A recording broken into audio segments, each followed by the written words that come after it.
Bonjour Julie Cohen-Sorel. Bonjour. Vous êtes adjointe au chef d'arrondissement ouest de la DIRIF, la direction des routes d'Île-de-France. On va parler dans un instant évidemment des chantiers que vous menez dans la région. Mais tout d'abord, on se retrouve là sur la portion de la 13 qui est fermée à la circulation depuis le 19 avril maintenant. Est-ce qu'on a enfin une date claire de réouverture?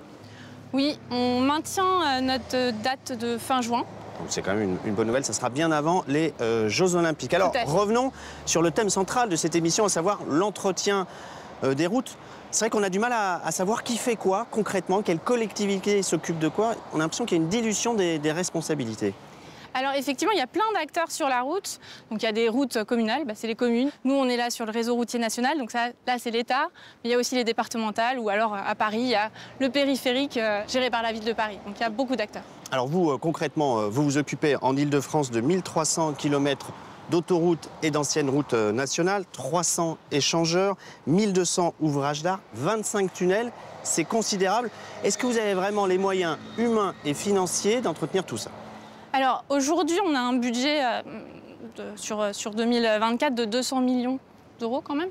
Donc c'est pas rien. Il y a quelques années en arrière, on était à 107 millions. Donc cette année, c'est un peu exceptionnel parce qu'on a en plus les Jeux Olympiques. Mais globalement, on est sur une augmentation du niveau budgétaire. Mais est-ce que vous avez assez de mains et de cerveau pour entretenir toutes ces routes et lancer tous ces chantiers? Je sais que dernièrement, vous avez lancé une campagne de recrutement.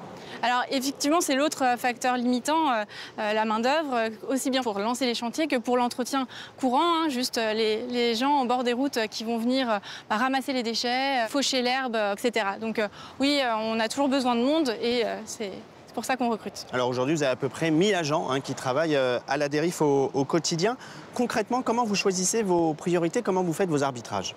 Alors sur la question des enrobés, c'est assez simple. On passe chaque année, il y a une machine du CEREMA qui vient ausculter la route. Et puis en fonction de l'âge de la chaussée, du trafic dessus, on va faire une hiérarchie. On va proposer derrière la hiérarchie à notre ministère. Du coup, la décision n'est pas prise en local, ce qui explique peut-être qu'il y a un peu plus de temps avant que ça devienne concret. En tout cas, c'est un dialogue qui permet d'arbitrer au niveau national puisque notre ministère a un budget à gérer au niveau national. Alors venons-en aux chantiers que vous êtes en train de mener, que vous allez mener d'ici à la fin de l'année. Quels sont-ils? On fait des chantiers d'enrobés de plusieurs kilomètres, donc sur la 12 par exemple, sur la RN12 aussi.